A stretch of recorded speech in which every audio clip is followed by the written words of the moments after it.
Ya, wabah corona masih menghantui dunia. Pemerintah Arab Saudi pun memutuskan untuk menjajaki rencana pengurangan kuota haji tahun 2020 seiring dengan wabah COVID-19 yang belum kunjung berakhir di berbagai negara. Pihak Arab Saudi tengah mempertimbangkan untuk hanya memberikan kuota jamaah haji 20% kepada masing-masing negara yang mengirimkan jemaahnya tahun ini. Selain itu, Arab Saudi juga disebutkan berniat membatasi masuknya jemaah haji yang berusia lanjut dan akan menerapkan protokol pemeriksaan kesehatan yang ketat sebagai upaya untuk menekan penularan wabah COVID-19 di saat para jemaah melakukan ibadah hajinya.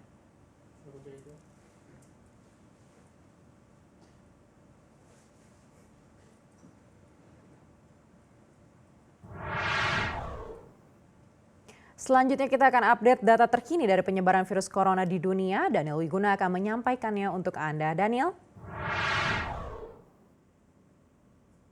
Ya, Anneke, sejumlah negara sudah mulai melonggarkan kebijakan lockdown. Meski demikian, nyatanya Organisasi Kesehatan Dunia atau WHO menyatakan situasi pandemi virus corona ini semakin memburuk di seluruh dunia. WHO mencatat jumlah tertinggi infeksi virus corona baru setiap hari, ini termasuk Amerika yang terus meningkat setiap harinya. Mari kita lihat secara keseluruhan yang dikatakan oleh WHO, di mana total yang terkonfirmasi saat ini adalah 7.119.454.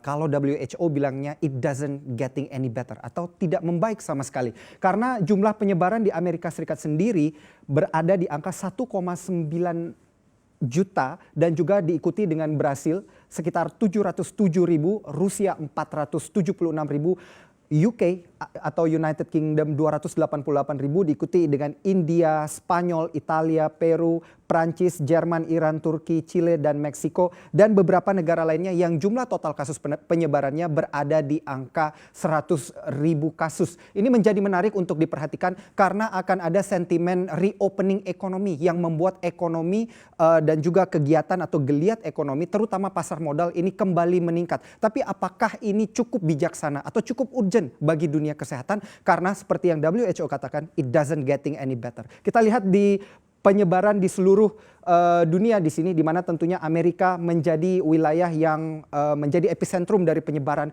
virus corona, dilanjutkan oleh Brasil. Kemudian bagaimana dengan wilayah Asia dan juga di Indonesia? Karena di Indonesia sendiri ini dikatakan bahwa akan juga melonggarkan kegiatan ekonomi, di mana Presiden Joko Widodo juga mulai memberlakukan protokol new normal. Tapi apakah seurgent itu dan apakah akan membuat kesehatan di Indonesia ini membaik atau hanya ekonominya saja yang membaik? Ini masih menjadi tanda tanya. DKI Jakarta sendiri juga kemudian memperpanjang masa PSBB dan memberlakukan PSBB transisi. Akan kita lihat nanti seperti apa jadinya karena memang belum ada yang mengetahui apabila ini dijalankan akan menjadi satu jalan terbaik bagi ekonomi dan kesehatan, di mana para ahli juga mendambakan adanya equilibrium, di mana ada titik tengah antara ekonomi dan kesehatan yang kemudian sama-sama bertumbuh dan menjadi semakin baik setiap harinya. Kita lihat global death, ini angka kematian dari wilayah global di seluruh dunia 406.540 orang, di mana tentu saja Amerika Serikat menjadi total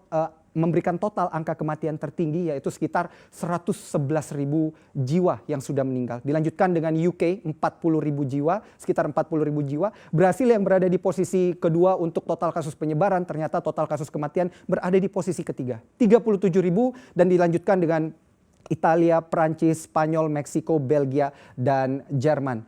Kalau kita melihat secara keseluruhan, wilayah Asia di sini juga dikatakan wilayah yang tidak terlalu banyak bintik merah di sini. Artinya jumlah penyebaran kasusnya tidak sebanyak di benua-benua lainnya. Tapi apakah ini menjadi kabar baik? Ini menjadi satu tanda tanya juga bagi banyak orang, karena yang membuat kondisi COVID-19 ini akan menjadi lebih baik nantinya adalah vaksin itu sendiri yang ditunggu-tunggu oleh para investor dan juga masyarakat global di seluruh dunia. Tetapi kapan kira-kira vaksin ini akan kemudian dirilis untuk seluruh dunia? Beberapa informasi yang ditemukan oleh CNBC Indonesia mengatakan bahwa akan ada vaksin berupa inhaler yang katanya akan dirilis di Agustus tahun 2020 ini. Tapi apakah itu efektif? Nanti masih akan ditelusuri terlebih dahulu dan juga akan dilihat bagaimana pengembangannya. Tentunya kita berharap sentimen saat ini yang diberikan oleh pemerintah terkait juga dengan ekonomi, di mana ECB memberikan sekitar 600 euro di sana